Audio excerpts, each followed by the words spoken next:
Ganito daw yung meta ngayon. A day in my life as a tatay of two at nakaasawa ng dragon. Pagkatapos ng isang linggong trabaho, ay day off ko naman. Ano, sama ka? Study.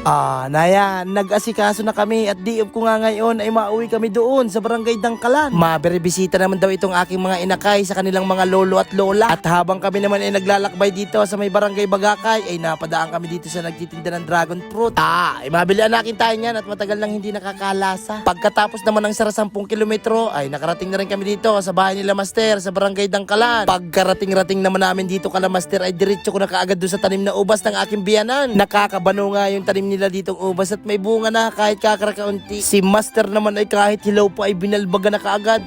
Nayan, pakla katuloy. Pati naman yung hubal na kamatis ay hindi nakaligtas. Ay tara na nakin at lumarga na tayo sa dagat. Mauubos nakin sa iyo mga hilaw pang prutas. Punta naman namin dito sa Agit-It, Binsons, Camarines Norte, Region 5, Bicol, Philippines. Gandang maigi ng beach dito. Kalmado lang yung gasangan, parang swimming pool. Solo-solo pati namin, parang inarkila ano. Kaya bagay day off ko ay dito kami palagi napunta sa barangay Dangkalan ay 4 na kilometro ay dagat na. Ganda pati dito mag-snorkel at yung gasangan dito ay hindi ganun kakala. Madami ka pating makikitang isda. Ay talagang busog ang mata mo dito. Arantay mo lang ako makabili ng magagandang camera, yung pwedeng pang ilalim ng tubig at ipapakita ko sa iyo ng maniwala ka. Pagkatapos naman ng mahigit 1 oras na paliligo dun sa dagat ay banlaw na namin. Yung motor ko lang sana na si Borgie ang babanlawang ko at nanganing matanggal yung tubig alat ay pinagbabanlawan ko na rin sila Master at nanganing hindi na malagyan yung motor. Di ba ga? Maya-maya lang ay nakauwi na rin kami. Nayan yung biyanan ko nakabili ng pang-ulam na isda, nagralaw pa. Sabay nakibanlaw na kami dito, Kalahati Sol, kapitbahay nila Master. Lamig na maigi ng tubig, palibasa ay galing sa bundok ay. Pagkatapos naman ng baranlawan, ginayak na ni Master yung mga prutas. Ay basta naman dito sa probinsya ay asahan mo ng gulping maigi ditong prutas. Ay may tinda namang street foods dito yung aking biyanan, ay tinitimbangan natin yung prutas. Kaya lang ay sa akin lang anakin ang street foods, sa inyong mga bata ay magprutas na lang anakin kayo dyan.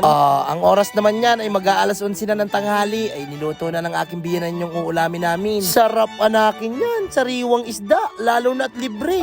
Mamaya-maya ay may luto na, ay gutom na daw ang aking mga inakay, ay pinarakain ko na. Matiribay ito sa mga kainan ay manang-manang sa pinagbanahan, lalo na yung aking panganay na yan, akala mo'y muli na ho ng bibig. Sabi ko naman ay sige lang anakin anak ko, karain lang tayo ng karain hanggat may kakainin.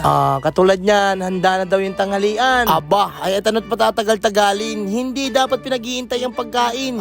Edi ano pa naman mga ma'am sir, kain na po tayo. Maraming salamat po Lord sa lahat ng blessing at pag-iingat mo sa akin mga mahal sa buhay. Shout out sa mga pamilya del Rosario sa Laguna. Kay Ate Jolie.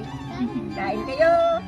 Pagkatapos makakain ng tanghalian, na ito na yung mga prutas, panghimagas. Sarap naman talaga ng mga sariwang prutas. Pagkatapos makakain, pahila. Tapos kwerikwentuhan, matagal na daw pala kaming hindi nakakaakyat dito sa bundok sa likod ng bahay nila Master. Ay naalala ko ay marami nga din pala dong prutas na bayabas.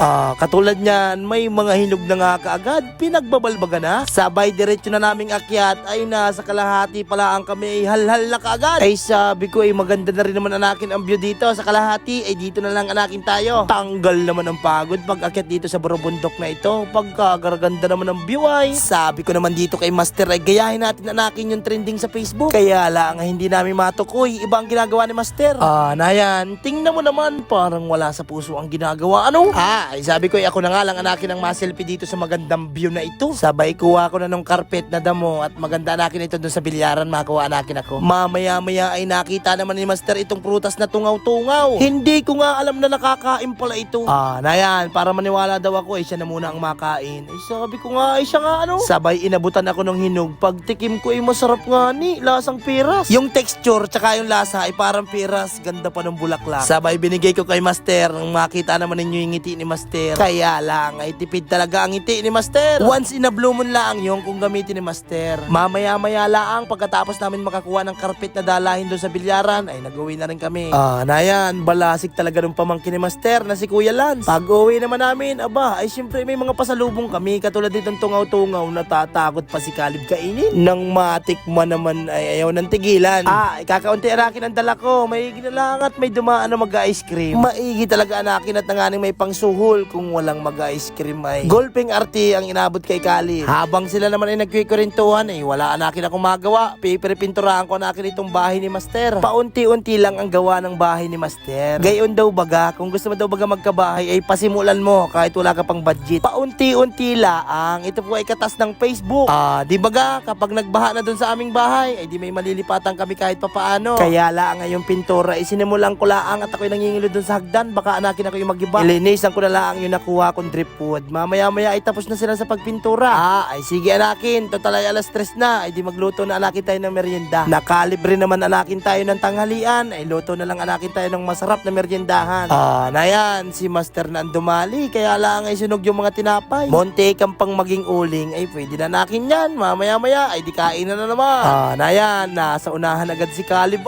Ay di pa kain na naman po tayo mga ma'am sir. Sulit na sulit naman talaga. Bagay ganito ang day off. Bukod sa pahinga sa trabaho, masarap pa ang mga pagkain. Kasama mo pa ang pamilya. Kaligaligaya naman pala ng buhay. Ang kailangan lang pala ay maging kontento sa kung anong meron. Na yan, magagabi na. Uwi na. Bastante ang maghapong day off. Tapos paggagabi, birthday ng mami ni Pinsan Paulo Barameda. Edi ayos at nakamama. Magmamam naman daw paminsan-minsan. Wag naman yung puro trabaho. Edi pa na mga ma'am sir. Hanggang dito na lang po muna. Maraming salamat po sa inyong lahat. Sana po ay palagi ko nasasayang ang mga oras ninyo. Pre, thanks. Wow. Video. Salamat, paring Bob. Thank you. Alright. Ano-ano dito gusto mo yan, ano? Welcome back sa Oval City, buddy. Ayun ako